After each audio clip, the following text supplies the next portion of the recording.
Да, летото и високите температури се предизвик за сите нас, особено за мајките со бебиња, кои што се пред сериозна дилема баш во овој период од годината. Дали на бебето му се потребни дополнителни течности, како да се дои на жешко, што ако бебето одбива да цица поради високите температури.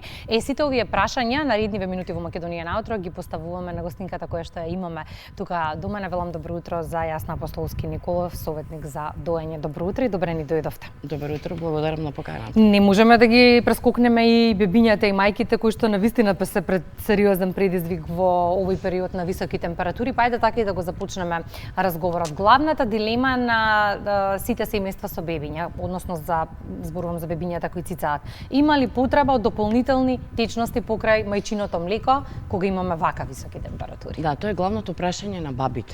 Да? Да. Дали бебето треба да му даваме дали треба на бебето да му даваме помалку млеко? Иако мајки ве читаат по социјални медиуми, читаат по сите информативни страни дека единствен и најдобар извор за исхрана и хидратација и било што во првите 6 месеци на бебето е мајчиното млеко, сепак останало што од нели времето кога и ние сме растеле и нас не растеле, дека малце водичка не е на одмет.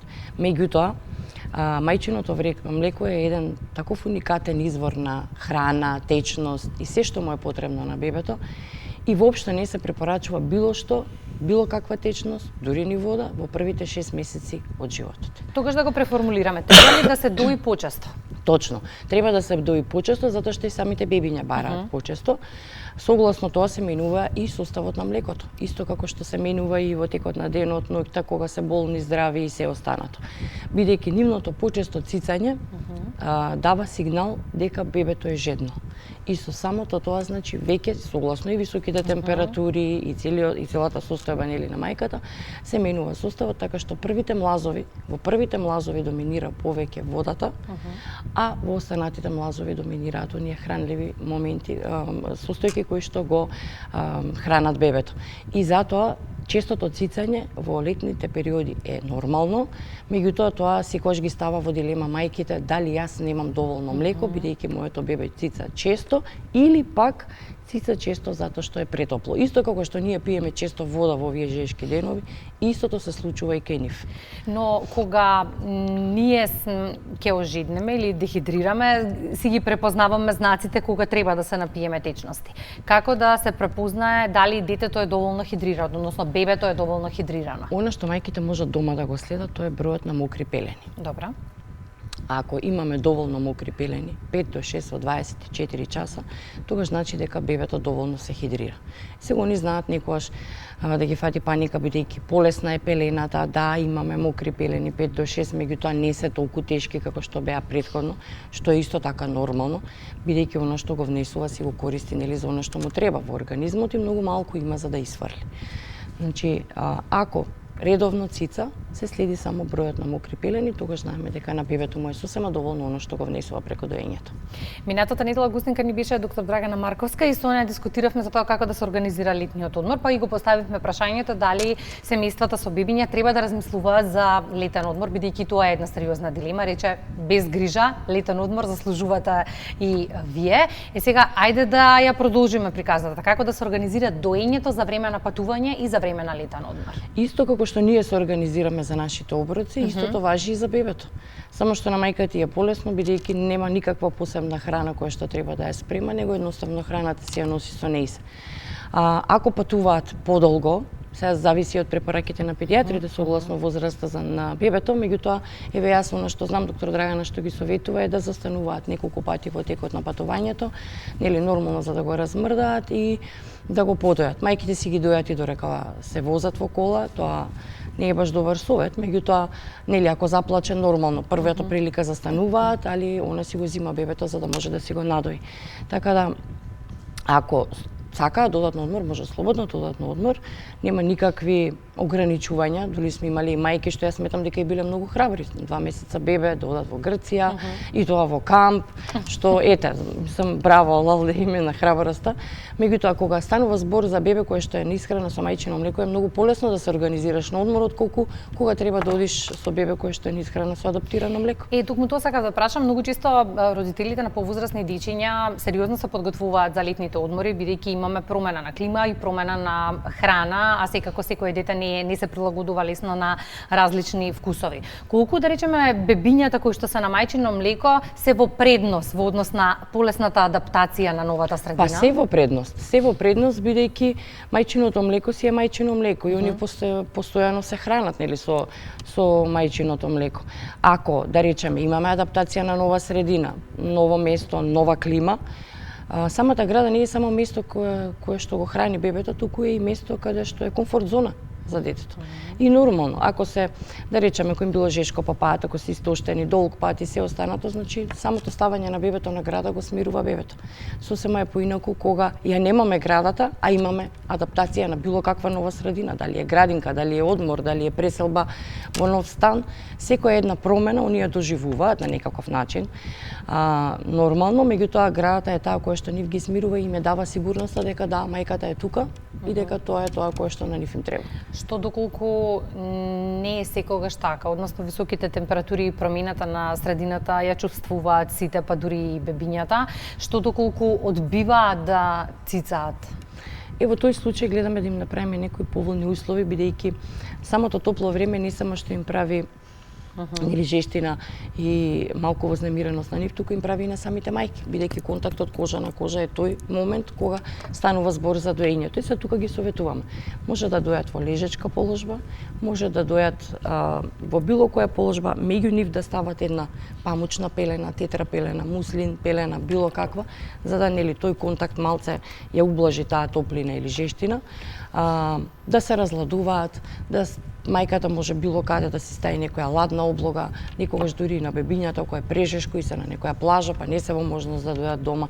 Исто така можат влажна пелена да стават, чисто колку малце да ја смират топлината која што ја има апсорбирано телото, за да може да биде попријатно доењето. И не можеме да не прашам колку ова ново брзо време и лесниот пристап на информација влијае и на бројот на мајки кои што се одлучуваат за доење или за да не дојат. Пред какви предизвици сте исправени вие советниците изминативе години? Значи, мојата работа како консултант за доење во изминативе 6 години имаше бројни предизвици со мајки, бидејќи да, социјалните медиуми се достапни за нив и доста информации има, меѓутоа морам да кажам дека има голем интерес и желба кај мајките да дојат, за разлика од претходно. Со оглед на тоа што јас работам 23 години како медицинска сестра, од кои што да речеме пола и повеќе од тој стаж е во ординација по педиатрија и сум во контакт со мајки, и мајки кои што дојат и мајки кои што не дојат, не успеале или не сакале да дојат, морам да кажам дека им треба поддршка и им треба некој да ги води во целиот тој процес. Што значи дека таа професија консултант за доење не е туку така само поставена, туку дека навистина им е потребно да ги охрабри, насочи, води за да можат да успеат во доењето. Почитувам и тоа ако мајката не сака да дои, секогаш им кажам јас како консултант морам да ве поддржам и во едното и во другото.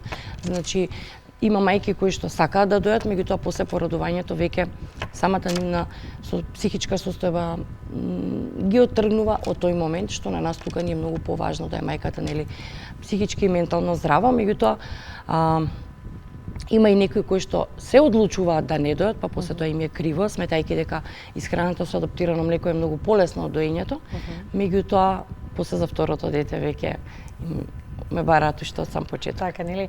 И кога најчесто во овој период од годината семејствата со бебиња се подготвуваат за летен одмор, покрај тоа што им е стрес самата подготовка, дополнителен стрес им се и советите од најблиските од семејството. Што треба да знаат родителите кои што во моментов се подготвуваат со бебиња на летен одмор? Бебиња кои што се на доење? Да, бебиња кои што се на доење, апсолутно. Треба малку не треба туку многу да се оптоваруваат, бидејќи они сите одат на блиски места, значи околу нели нашава држава, каде што во секој момент можат да се вратат. Тоа ние ги советуваме и на работа, им даваме еден список со лекови, кои што им се лекови. Повеќе се нели некои суплементи или креми за убоди, комарци, нешто што им е да речеме неопходно, а било какви лекови не би требало да носат, тоа и докторката ке нас им го кажува, затоа што и да се случи, они сепак мора да се консултираат со лекар. Така да колку повеќе они носат стално кога ќе се спремаат, еве јас гледам групи во мојот трудници нонстоп слики ми си праќаат меѓу себе која што понела, огромни кутии со се и се што. Значи колку повеќе се оптоваруваш, толку нели потежок ти доаѓа целиот тој процес на подготовка. Исто како што и ние сме оделе на одмор, едноставно спонтано. И да ги охрабрим и бабите и дедовците дека нема проблем да појдат. Нема никаков проблем да појдат. Сега морам да кажам дека првиот одмор со бебе обавезно понесуваат некоја баба. Чисто како поддршка, а и нели да не ги мислат како ќе се снајдат сами, да, обавезно некоја од бабите оди со нив. Ова е добра пракса? Па не знам што да кажам. Ако им леснува и ако им е подобро, некогаш им леснува, некогаш вика само повеќе нервозици направивме, ама добро ќе знаеме за следен пат, меѓутоа е предизвик прв пат кога одиш со бебе на одмор и нормално некои се плашат, некои се доволно храбри како што спомнав да одат и сами. Но тоа си е индивидуално. Јас, например, не би носела со мене баба.